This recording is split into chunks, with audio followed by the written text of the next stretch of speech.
Hi everyone, in this video I'm going to discuss about the method binding in Delphi. So method binding can be static, the default, and it can be virtual or dynamic.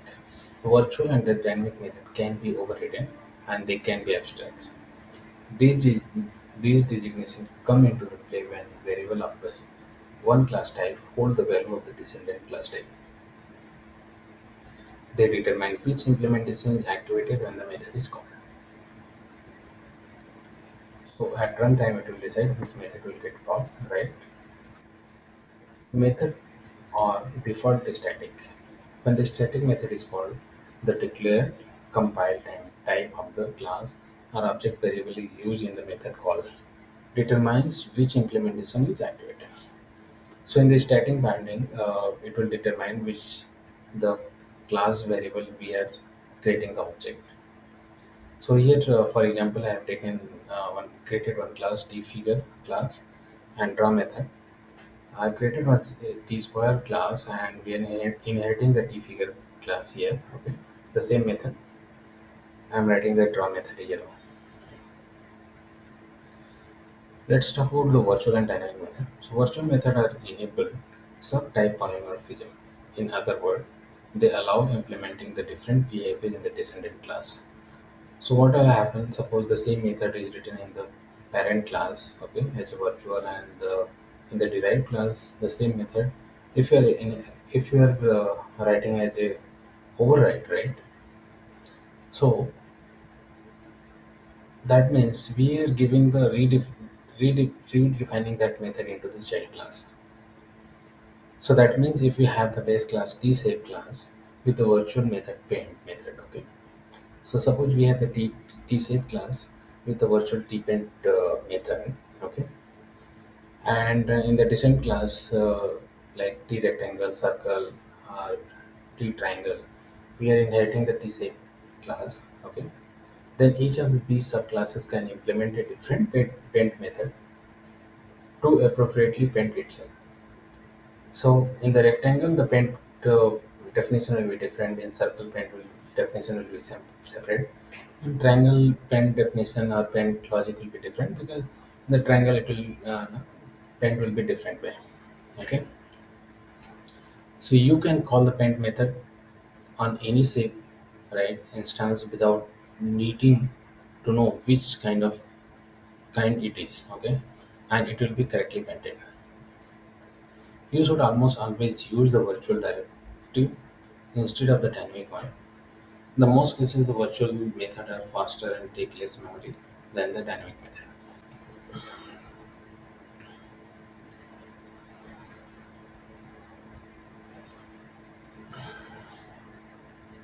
So here I have created one class,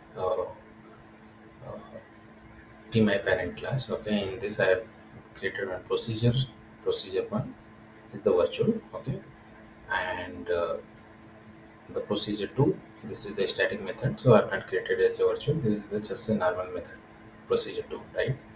I have created one child class, T my direct class. Okay, and inheriting the my parent class in this. Again, I'm declaring the procedure, okay, one, and I'm overriding here, okay. But in the procedure two, I'm not doing anything. So this is the static loading. But in this case, what will happen? It will be the dynamic loading, okay. So what I will do on just on the and I have print the message for each and every method, right, in the definition part, so that we'll understand which method is getting called, right. So on the button click, okay, just on the button click, I'm creating an object, right, of the derived class. Okay. So first, what we will do? First, we will do. Uh, uh, so I have created the variable of the T derived class. Okay, and created the variable of the T parent class also, right? And I'm creating the object and assigned to the derived class object and creating the parent for the right assigned to the parent class object. So both the object is created for with the my derived class and the my parent class. Okay. From the parent class, if I'm trying to access, okay, my parent class object, I'm trying to access the one method, okay, and two method. What will happen? And from when the derived class, if I'm trying to access the one and two method, what will happen? Okay, and just we'll take this much example first. Okay, let's run and see it. So let's run and see it. Yes, I'm running it. Click on the dynamic handle. We'll see that how the code is executed. So just I press the F8. Okay, so object is created. Okay, the parent class object and derived class object is created. From the parent class object, I'm calling the one method. Okay, so what I will do, I will just put the breakpoint over here.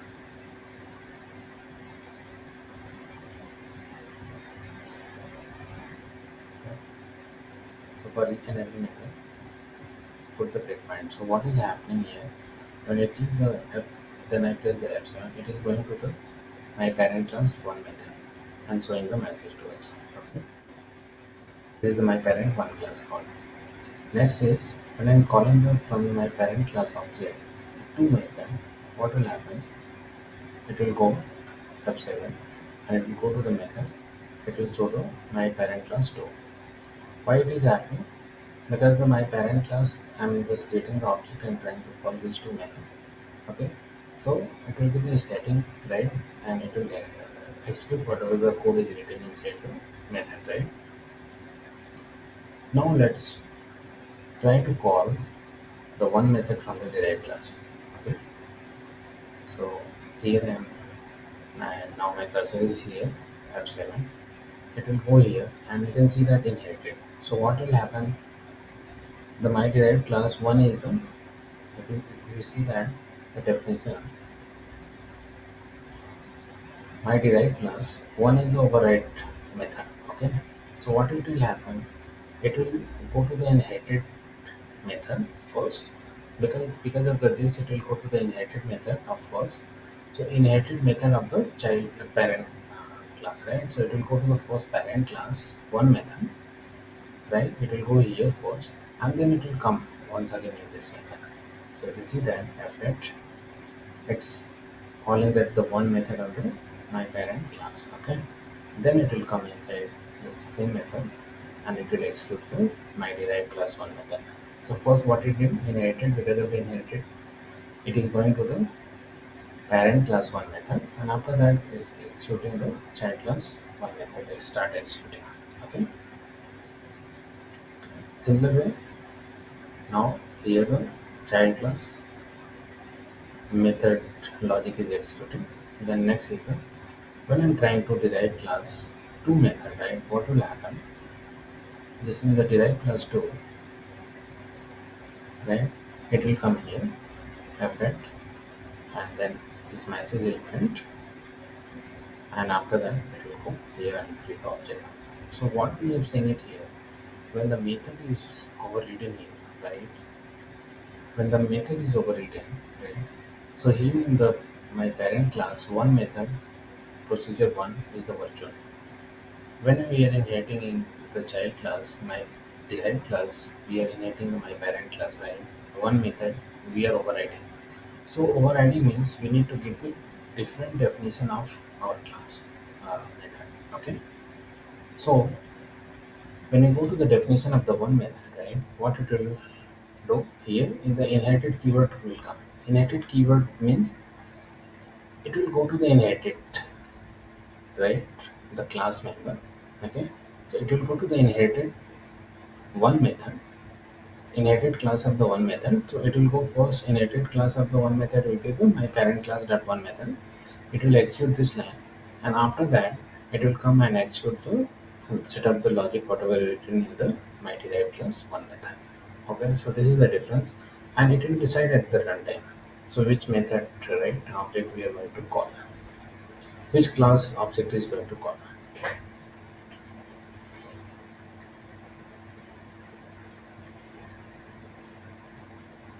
So what we will do it here, we will take one more example here. Suppose I have created an object here, okay, and let's comment and see it. Okay, let's close it and see it. Just let me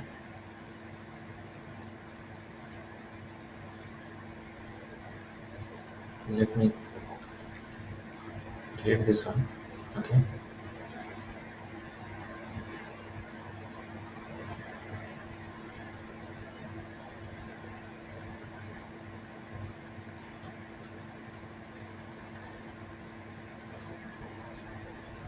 So what will happen? Suppose I am creating a child as object, okay, and assigning to the parent class, right? Variable of the parent class, okay? And I'm creating an object of the derived class, okay, and assigning to the variable of the parent class. Now if I will try to access, okay, if I will try to access parent class dot one method, what will happen? And again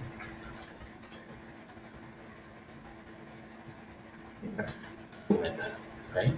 So you'll see that what is happening here. So just compile this one or build your application. Just put the breakpoint over here, run the application. Now we are creating the object of the derived class and assigning to the variable of the parent class type. Okay, F8. Now if I try to call this method, because one is the virtual method, right? So what will happen? It will go to the derived class. Okay, it is not going to the, the variable type we have declared, right? So this variable is the type of the t parent class, right?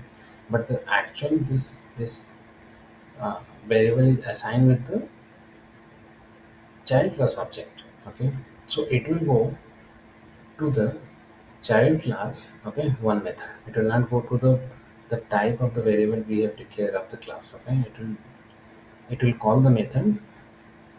The class is created, right? Okay, that's matter here.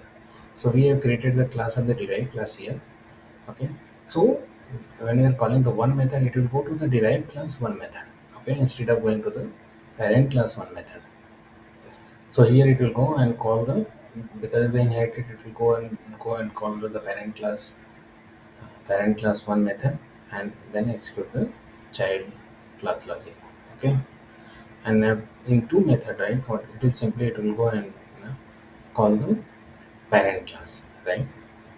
It is not going in this case to the child class. So whenever the method is overridden, right, in this case, if you create an object of the derived class and assign to the parent class variable, and if you try to call the overridden method, right, override method with the parent class variable type, okay, then it will directly go to the derived class one method, right? It will not go to the parent class one method. So this is all about the dynamic